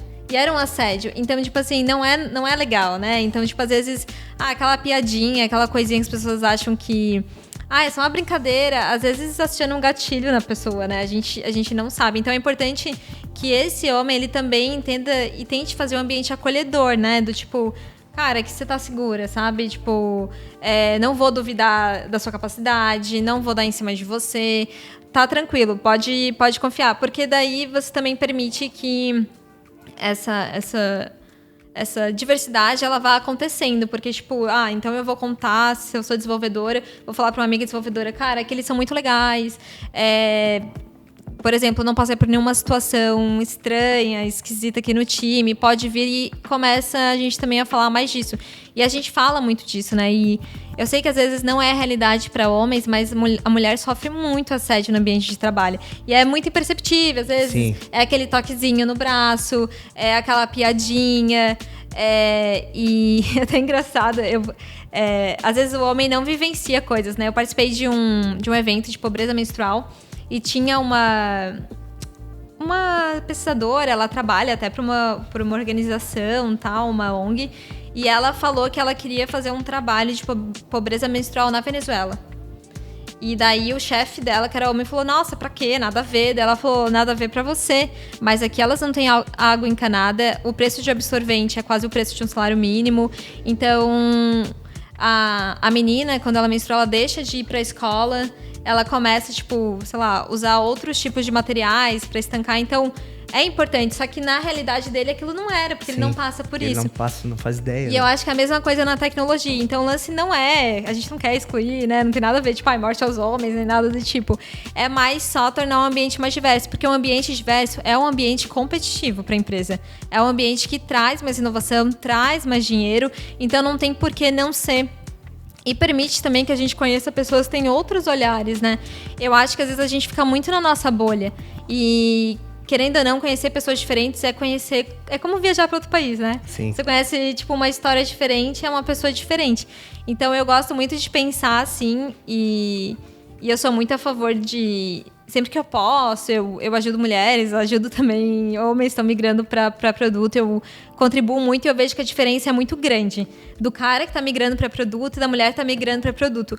O cara, ele tá muito convicto que ele dá conta. Tipo assim, ele tem uma convicção que ele consegue emprego fácil e ele não tá preocupado com a primeira semana de trabalho dele, porque ele tem convicção que vai dar certo. E a mulher tá migrando para produto, ela tem muitas dúvidas, ela não sabe se ela vai dar conta. Então, quando ela consegue o emprego, ela fica, tipo, animada, mas ela tá com medo. Então, ela não comemora super porque ela pensa, nossa, e se eu for demitida daqui uma semana, daqui 15 dias? E o cara não, ele tá fazendo o plano das férias dele ano que vem, sabe? Então, eu vejo que é uma diferença que a gente tem, às vezes, cultural, mas é algo que a gente pode vencer, sim, né? Só que a gente também precisa do apoio dos homens, porque eu também preciso, por exemplo, você me chamou, é um espaço também, é um espaço de inclusão, né? Se a gente vai fazer algum evento, entender que um evento ele precisa ser diverso, né? Então precisa ter pessoas diferentes falando naquele evento, para que a gente torne essa área um pouco mais diversa. Agora em produto está crescendo, participação de vários tipos de minorias, né? E é muito interessante ver como cada pessoa se comporta, assim. E como cada pessoa traz a sua vivência. Então, tipo, eu vim de uma área mais voltada para biblioteconomia, do interior. Eu trago essa vivência no que eu tô falando. Eu tenho um outro PM que ele teve uma vivência, tipo, numa multinacional, ele vai olhar diferente. Uma outra PM que exato, ela veio da periferia, ela traz outro olhar. Então, não tem... porque a gente ficar na bolha. Eu acho que é muito isso. Eu acho que eu tô filosofando, mas é tipo viajar. Sim. Só que pelas outras pessoas. Tu às vezes exclui por um rótulo e tu tá perdendo uma chance criativa bem grande, porque realmente essa pessoa pode ter uma maneira de olhar diferente por causa das experiências dela, né? Eu sofro um certo preconceito, assim, né? Por causa da minha tatuagem. Aham. Então, cara, é nítido aonde eu chego, assim, tem pessoas que nem olham no meu olho, assim, a primeira coisa que fazem é olhar pro meu pescoço. E, tipo, tem pessoas que um dos primeiros assuntos é: nossa, não doeu fazer isso aí? E eu sei que tem um preconceito ali, sabe? Tipo, será que esse guri não sei lá, desleixado? Toda aquela carga que vem do preconceito sobre tatuagem, né? E eu me coloco no teu lugar, tipo, tu falando aqui, eu fico pensando, cara, como deve ser foda mesmo, porque às vezes, e tem até uma parada assim que é como controlar esse ambiente, porque às vezes o que é um assédio, né, o cara tá fazendo e o cara nem faz ideia, ele acha às vezes que é uma brincadeira, sabe? Às vezes ele acha que é normal, porque ele também cresceu assim, né? Todo mundo fazia, eu acho que é normal. E tipo assim, eu trabalhei num lugar onde tu tá conversando e eu tô pensando, sabe? Eu trabalhei num lugar que se tivesse uma mulher lá dentro, ela ia embora, porque era um lugar muito, muito, muito machista, assim, entendeu? A gente falava o tempo todo sobre, tipo, merda de homem, sabe? Conversa de homem e tal. Aquele ambiente não tinha como colocar uma mulher ali dentro, entendeu? Então, acho que esse é um dos maiores desafios. Tipo, eu fico até pensando, né? Num lugar onde tem um monte de dev desenvolvedor homem, se tu botar uma dev mulher ali, talvez todos fiquem até... Sim, não queriam pisando falar. em ovos, entendeu? Aquilo que a gente falava já não dá pra falar mais e tal, né? Então, realmente, porque é cultura e não é acolhedor. Simplesmente não é acolhedor, entendeu? E como mulher, a gente aprende a ler os sinais sutilmente, né? Então, a gente entra no local e a gente tenta entender se alguém ali é uma ameaça. Tem alguém aqui que é uma ameaça, tem que prestar atenção. E tem pessoas que tu realmente vai precisar se impor, subir o tom, assim, vai ter que acontecer, porque senão não vão te respeitar. E é muito comum, já participei de reuniões onde antes de entrar na reunião, eu acordei com um cara que ia ser feito e tal, ele foi lá e falou outra coisa, daí no meio da reunião eu falei, não foi isso que a gente combinou lá fora. Então, tipo, foi um momento constrangedor pra quem tava na reunião? Foi. Mas foi necessário pra impor do tipo, não sou otária, né? Tipo assim, você não vai fazer isso comigo. Então, é um saco ficar o tempo inteiro alerta. Né? A gente tem que estar alerta até a gente pegar confiança, a gente entender. E é cansativo, né? Suga muito a nossa energia. Então, falam muito do cansaço mental, principalmente pra mulheres que são mães. Porque... ainda mais agora no remoto, fechou o notebook, não é que acabou. Elas têm que pensar em toda a dinâmica familiar, de filhos, de alimentação, se amanhã vai ter que levar alguma coisa, se a criança voltou para a escola presencial, mas aí tá na pandemia. E às vezes o pai não tá com essa carga mental, às vezes o pai tá pensando, vai ter jogo do Flamengo quarta-feira. Vou sair daqui e vou tomar uma gelada, já era. E é cultural, mas é algo que a gente tem que ir mudando, tomando consciência. Eu entendo que muita gente não foi criada assim, entendo que muita gente não teve vivências, mas, a partir do momento que você tá vendo, será que não vale a pena você só escutar um pouco mais, assim, prestar só um pouquinho de atenção, tentar entender, porque... Deixar de ser birrento, né? E falar, isso aí é chororô, isso aí é mimimi e tal, né? Exatamente. Tipo, tu tá falando de uma situação que eu jamais passei na minha vida, né? Tipo, eu chegar num lugar e eu ficar com alerta que alguém vai me assediar. Tipo, o homem não passa por isso. Entendeu? E deve ser um saco. Não, deve ser muito ruim, entendeu? Então, realmente, tipo, falta empatia, sabe? Falta empatia pra caramba. Deve ser um baita desafio. E eu te pergunto, assim, eu acho que deve existir uma questão de insegurança por parte da mulher. Como tu falou, né? O cara entra no emprego, ele já sabe que vai trabalhar e tal, não sei o quê, né? E a mulher, às vezes, já tem essa carga de outras coisas que ela tem que se preocupar, né? Será que vão me assediar? Será que não sei o quê? Será que eu vou me adaptar e tal? Eu acredito que sim, mas tu acha também que essa insegurança, ela veio por causa do estigma que o homem colocou na mulher, de que, tipo, a mulher é dona de casa, não sei o que, não sei o que, não sei o que, e que ela não era tão capacitada pra ter os cargos que os homens têm? Sim, eu acho que vem de toda uma estrutura patriarcal mesmo, né? De ter essa estrutura de poder onde a mulher, ela não é capaz. E isso a gente pode ver até na história da própria computação, né? Quem criou de fato a computação? As mulheres no início eram super presentes, mas elas eram presentes porque consideravam isso um trabalho de secretária. A partir do momento que ganham um status, as mulheres foram retiradas. Então, quando a gente olha para a história, a gente observa muito como o patriarcado, né, ele trabalha com as mulheres como uma força de trabalho.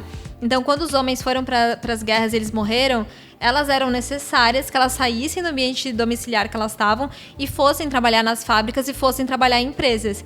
A partir do momento que isso foi se regulando, já não era tão interessante assim que elas ganhassem talvez mais. E daí foi colocando outros estigmas, do tipo, não, você pode engravidar, então eu vou te pagar menos.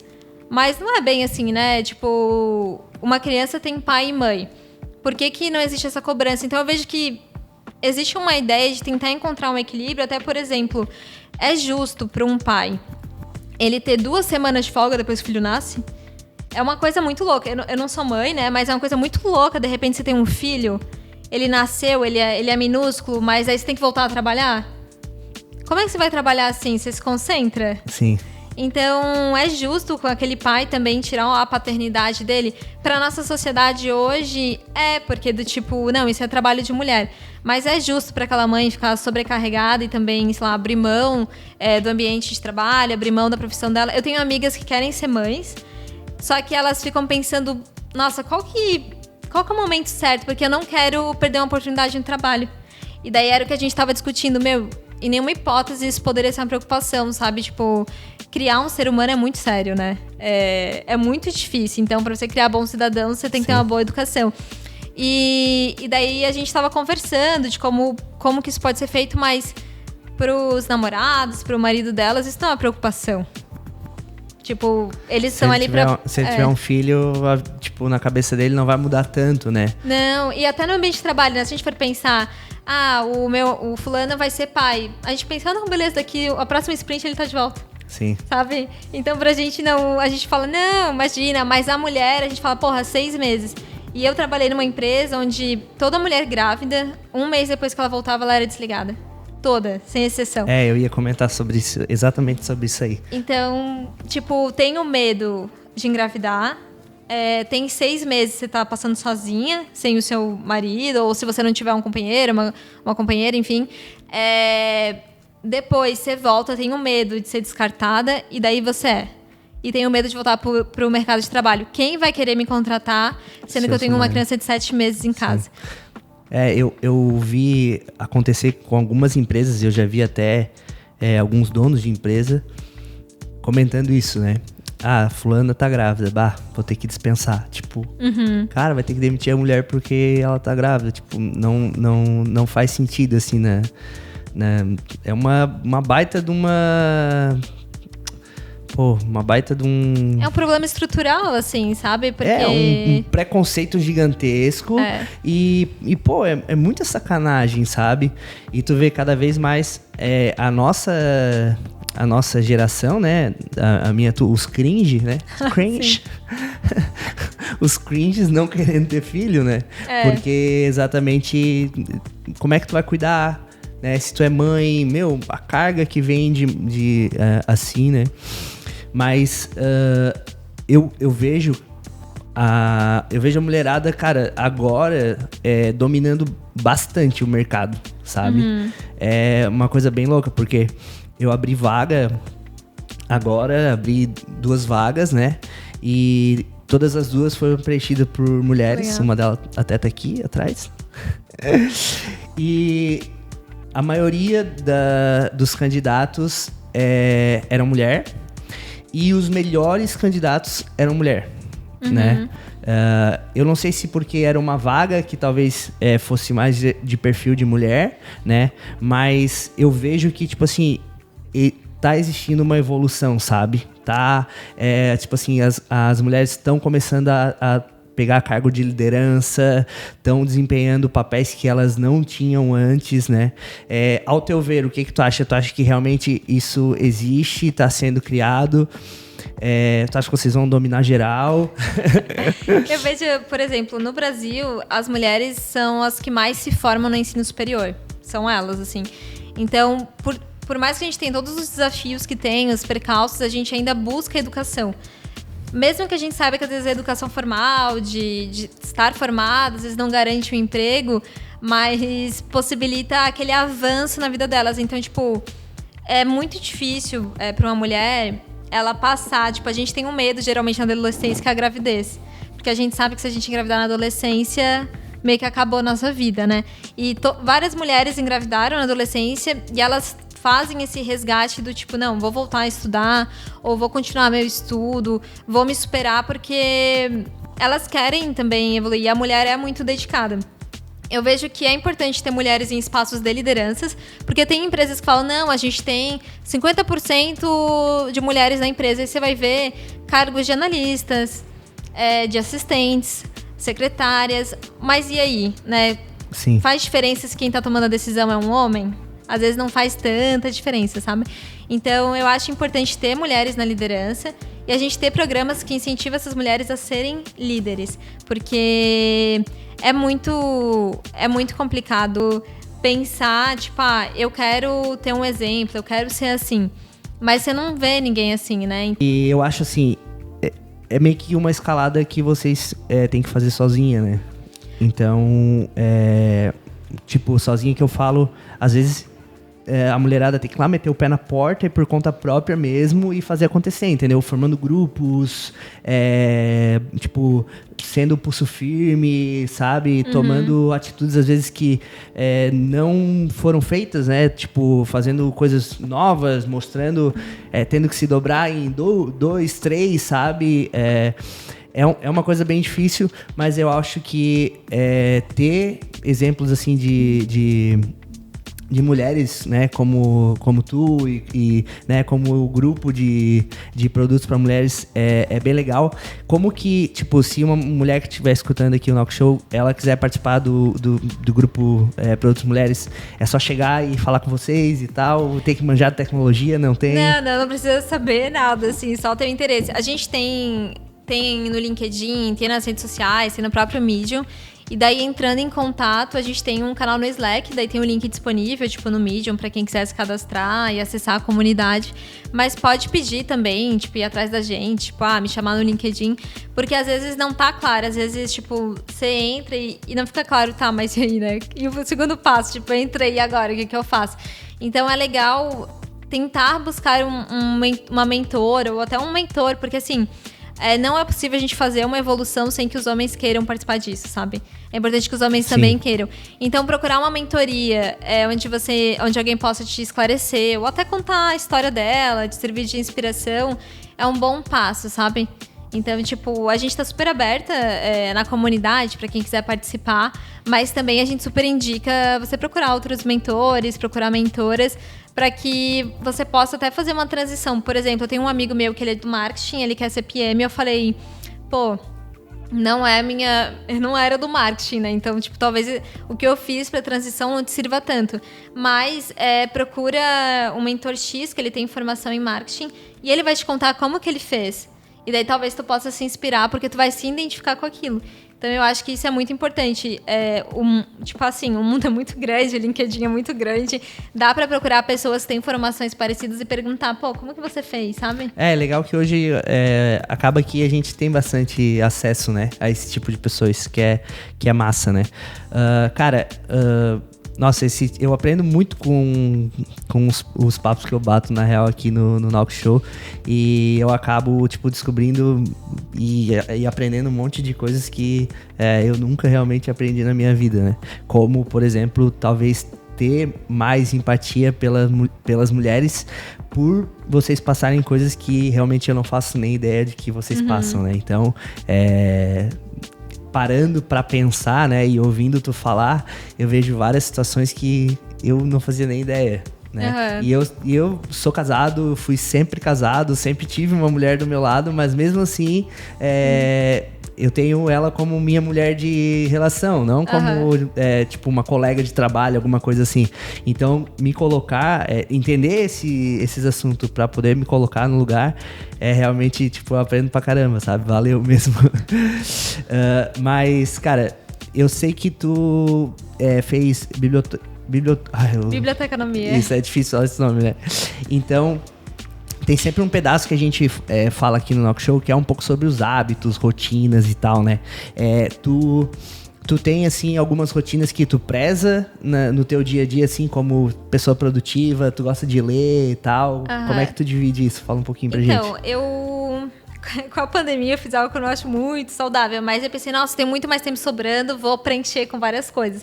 Acho que todo mundo sofreu um pouco disso no início, né? Tipo, vou participar de todos os eventos online, vou fazer todos os cursos, e eu vi que aquilo não funcionava, porque eu não estava participando de fato no sentido que, tipo, eu estava vendo o evento, mas em outra tela eu estava, sei lá, vendo Twitter, sabe, assim, não estava prestando atenção. Ou fazia o curso de algo que eu nem ia aplicar, eu nem precisava aplicar, sabe? Então, o que eu tô pegando como hábito é focar, tipo, eu defini quais são os objetivos que eu quero alcançar. Então, eu ainda não tenho inglês fluente, eu consigo me virar em inglês, falo inglês, mas eu quero ter a fluência para poder participar de vagas internacionais, para poder chegar no LinkedIn, um PM que trabalha, sei lá, no Airbnb, Booking, falar, vamos trocar uma ideia, e eu conseguir dialogar com essa pessoa num nível bom, assim. Meu objetivo esse ano é um desses. Então, eu defini alguns objetivos, tipo, eu queria estar numa empresa que tivesse uma estrutura de produto um pouco maior, numa empresa que tivesse, ou no mercado internacional, pensando em para ele. Eu quero ganhar fluência no inglês. E um outro objetivo que eu tive é começar o espanhol. Eu tinha uma base muito pequena de espanhol e eu quero também ganhar fluência no espanhol. Legal. Porque a maioria das empresas, isso é eu pensando na Camila lá do futuro, né? Tipo, é a Camila do agora para do futuro. Tem muitas empresas que elas não exigem mais só o inglês. Elas pedem que tu saiba os 2 idiomas. E eu nunca tive a oportunidade de fazer, tipo, intercâmbio. Não fui para Ciências em Fronteiras, não tinha para Bíblia. Então, eu não tive essas oportunidades. Mas eu pensei, cara, mas chegou a hora que eu preciso ter, né? Quando eu era criança, eu achava que em algum momento eu ia aprender. Tipo, ia acontecer para mim, assim. E tá acontecendo, né? Com as aulas e tal. Mas, então, eu defini, esses são os meus objetivos. E um outro objetivo que eu quero é aumentar um pouco a minha imagem na comunidade de produtos. Então, eu também quero aumentar a minha influência, ser uma referência para quem sabe no futuro eu começar a trabalhar com algum tipo de mentoria. Legal. Então, tudo que eu faço é pensando nisso. Então, eu tenho as aulas de espanhol, de espanhol toda semana, eu tenho aula de inglês. Não, legal. Como tu veio de biblioteconomia, tu deve gostar de ler, então, né? Sim, sim. E tu costuma ter leitura como, tipo, um hábito, assim, da tua rotina ou não? Tenho. Até curioso, porque 1000 anos atrás, acho que uns 4 anos atrás, eu fui chamada para falar na Feira do Livro lá em Rio do Sul. E daí eu pensei, cara, o que eu vou falar, né? Não tem nada para falar. E daí eu fiz um experimento comigo mesma. Em um mês, eu testei várias formas de consumir a leitura, porque era a temática da tal, que era tipo, como voltar a gostar de ler.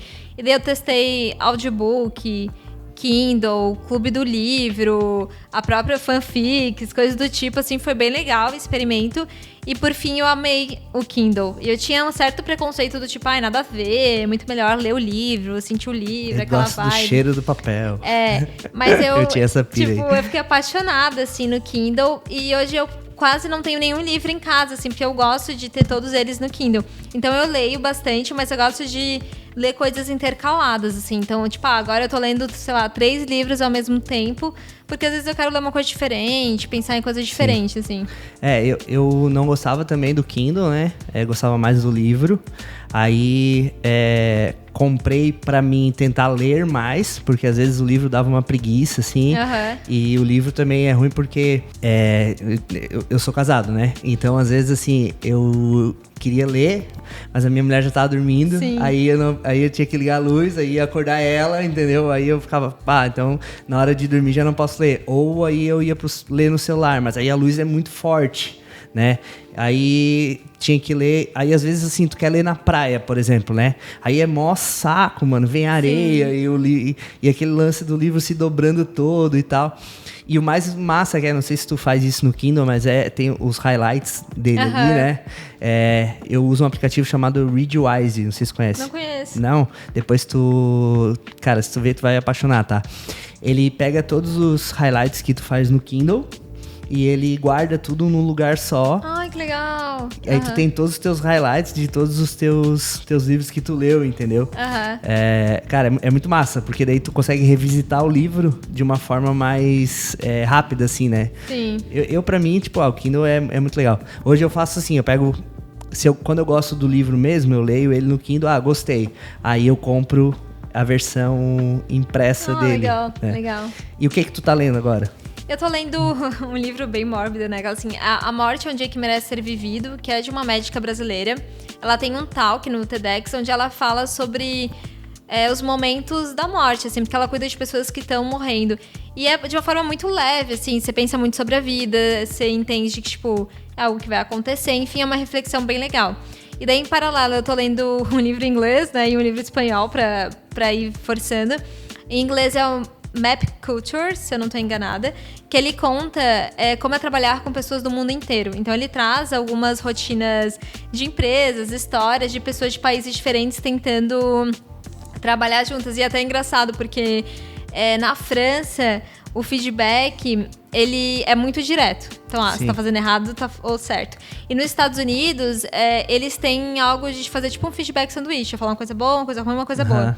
E daí tinha uma gestora dos Estados Unidos e uma funcionária da França trabalhando juntas. E pra funcionária, ela tava indo super bem. Ela nunca tinha ido tão bem no trabalho, porque ela tava recebendo muitos feedbacks positivos. E a gestora dos Estados Unidos queria demitir ela, porque ela não conseguia... Ela falava, nossa, eu dou tanto feedback, ela não melhora. Mas ela nem percebia que aquilo era uma melhoria. Então é bem legal, assim, traz de vários países. E é muito legal para entender um pouco... Se quiser trabalhar em outro país, essa é uma dica. Tipo, você tentar entender como que as pessoas lá se comportam e tal. Até interessante. E daí o livro que eu tô lendo em espanhol, eu não vou lembrar o título, mas é de um historiador que ele conta toda a história da América Latina. E é muito incrível, assim. Tem, tipo, uma cidade que ela se chama Poti. Ai, eu não vou lembrar o nome. Mas ela era da Bolívia e acho que foi a cidade, quando ela existia, ela ainda existe, né? Ela foi uma das maiores cidades do mundo, maior que Paris, Nova York, porque ela tinha muita prata. E os espanhóis vinham e consumiam muito dessa prata e levavam pra Europa. Então, quando essa cidade estava no auge, tipo, tinha prata, tipo, as ruas eram de pratas, as igrejas e tal. Só que uma hora acabou e começou a decadência daquela cidade, e começou a pobreza e tudo mais. Então é muito interessante como ele faz o retrato de por que a América Latina é da forma que ela é. E é muito legal, e daí eu pratico o espanhol, e com o outro eu pratico inglês. Então, são leituras que pra mim são interessantes, tanto do ponto de vista histórico, cultural, e também onde a gente vai morrer, né? E tu acaba já aprendendo pra caramba outra língua, né? É bem massa. É bem interessante. Eu, apesar de, tipo assim, esse lance que tu falou da cultura, né? Eu já trabalhei pra algumas empresas de fora. Então, eu já trabalhei com russo, já trabalhei com um indiano, já trabalhei com cara da Austrália. E esse lance do feedback é muito foda, tá ligado? Porque americano é bem, tipo, é mais... Eles falam mais direto, assim, sabe? Eles não têm muito rodeio. E o brasileiro é uma flor, né? O brasileiro é todo sentimental. Eu não vou falar tal coisa dessa forma. Aí tu dá toda uma explicação e os caras... Plum, uma frase, assim. Aí, no início, é difícil pô, que cara grosso e tal, não sei o quê. Aí eu fui trabalhar com russo. Meu, é pior ainda, tá ligado? Tipo, russo é... tira e queda, assim, boom, é na lata, sabe? Então esse bagulho de cultura, assim, pra quem quer trabalhar fora é bem isso, né? E sobre os livros em inglês, apesar de que eu falo inglês, tipo, trabalho com pessoas em inglês e tudo e tal, eu tenho essa barreira de ler livro em inglês, tipo, não... acabo não... Tipo, eu leio bem inglês, vejo vídeo em inglês tudo, mas livro em inglês, às vezes, eu fico meio que pensando, será que eu vou conseguir tirar, tipo, o melhor desse livro? Mas acho que não, é mais, tipo, tentar mesmo, né? Tipo, uma coisa que às vezes me cansa é tentar ler coisas de produto em inglês, porque eu acho que eu já tô tão saturada do dia do trabalho que eu não quero pegar o livro e ter, tipo, a dificuldade de traduzir, né? Não traduzir, mas entender o inglês e ainda aprender uma coisa relacionada à minha profissão. Então, esse lance de ler sobre a cultura é uma coisa mais divertida. Mais leve, né? Eu posso ler de boas, Show. Massa. Camila, a gente tá chegando no final e tem umas perguntinhas que eu costumo fazer, sempre pra todo mundo. São 3 perguntas, tá? A primeira é, o que você falaria pra... quando eu fiz essa pergunta, eu não sabia quantos anos tu tinha e também não sabia se eu devia perguntar a idade dela ou não, né? Porque, né, às vezes tem gente que não gosta. Mas tu tem 29, né? Então, o que tu falaria pra Camila de 20 anos, né? Se tu tivesse a oportunidade, qual era o conselho que tu daria pra ela? Nossa, eu acho que... Primeiro, eu acho que eu faria pra ela se jogar mais. Tipo assim, tenta fazer um intercâmbio, sabe? Hoje, eu entendo que existiriam várias outras possibilidades pra fazer intercâmbio que na época eu não conhecia. Mas porque eu acho que eu tinha um pouco a visão limitada pelo que eu tinha vivenciado, assim, né? Então, acho que seria fazer um intercâmbio e trabalhar em outras empresas.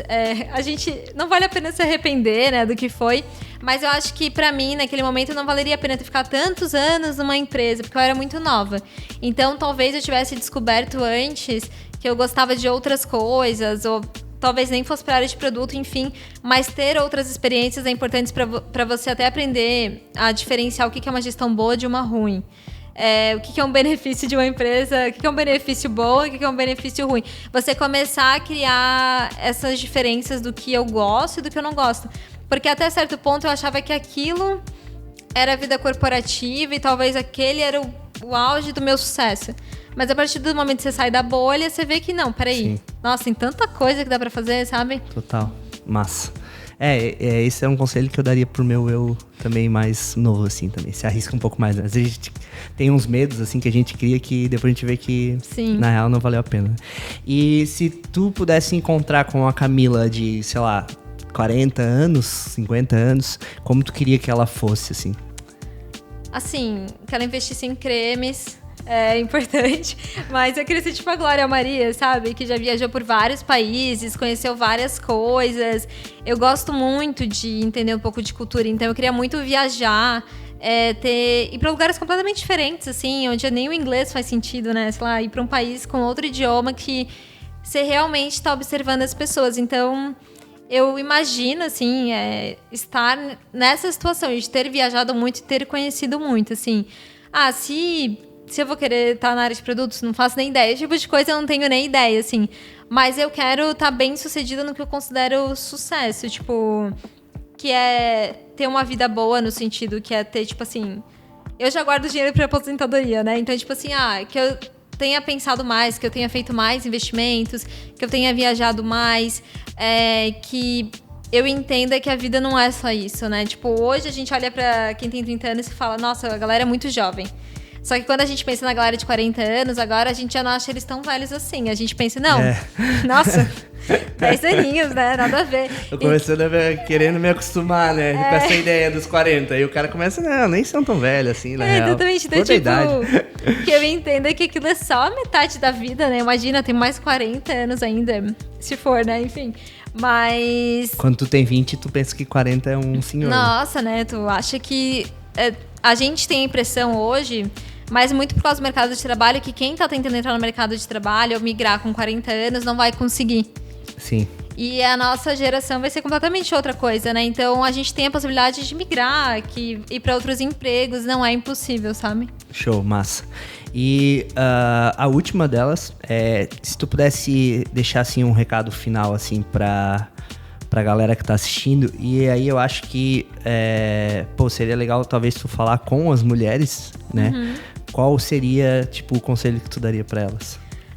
O conselho que eu daria é não se deixar abater, sabe? Porque às vezes a gente admira pessoas que às vezes vão falar coisas que vão diminuir a gente, porque essas pessoas também têm pontos a melhorar, ou elas tiveram vivências onde aquilo é um limitador para elas, mas que a gente não coloque obstáculos. Por exemplo, se você quer uma coisa, o que te impede, né? Tipo, às vezes nada te impede, ou às vezes a opinião de alguém. Então, que a gente tenha muita certeza de viver pela gente, que a gente faça as coisas que a gente quer e nunca esperando, por exemplo, o retorno de alguém ou esperando que alguém dê oportunidade pra gente, sabe? Então, tipo, vou continuar nessa empresa porque, nossa, eu já me dediquei tanto aqui, em algum momento eles vão perceber Sim. que eu sou especial, né? Em algum momento eles vão entender. E as pessoas não vão perceber. Se a gente não levantar a mão e falar, eu quero ganhar mais, porque eu tô entregando isso, você não vai ganhar mais. Eu quero ser promovida, ou essa empresa não cabe mais pra mim porque eu mereço mais. tá tudo bem, sabe? A gente não deve nada pra ninguém. Tipo Isso. assim, eu não devo a minha vida por essa grande oportunidade que me deram. Então, Sim. que a gente vá atrás. Show, massa, massa. Turma, nós estamos acabando então, né? Cara, muito, muito top mesmo esse papo, Camila. Obrigada. Sério. Quem quer que a gente encontrasse nas redes sociais, qual é? Então, no LinkedIn é Camila Meneghetti, no Insta é Camila MGT e eu tô no TikTok.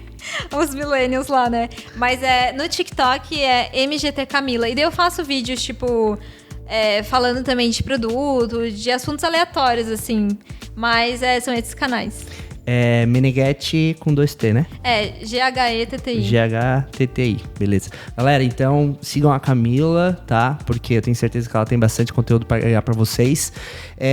Agradeço demais, tá? Vocês ficaram até aqui. Cara, esse papo foi muito, muito massa mesmo. E assim, ó, se você é mulher da área de tecnologia e mora aqui por perto, né? Região de Santa Catarina, avisa a gente que vai ser uma honra também colocar vocês, não sei se necessariamente nesse sofá, porque né, a gente tá aqui em Floripa, mas do meu lado pra gente trocar uma ideia, porque, cara, de fato eu aprendi muito, muito, muito hoje, tá? Legal. Então, Camila, agradeço. Galera, não se esquece de se inscrever, tá? Todos os outros CTAs, deixa like, comentário e faz o que vocês quiserem. Passa feedback também pra gente, porque isso é muito importante. E valeu, até a próxima, é nóis!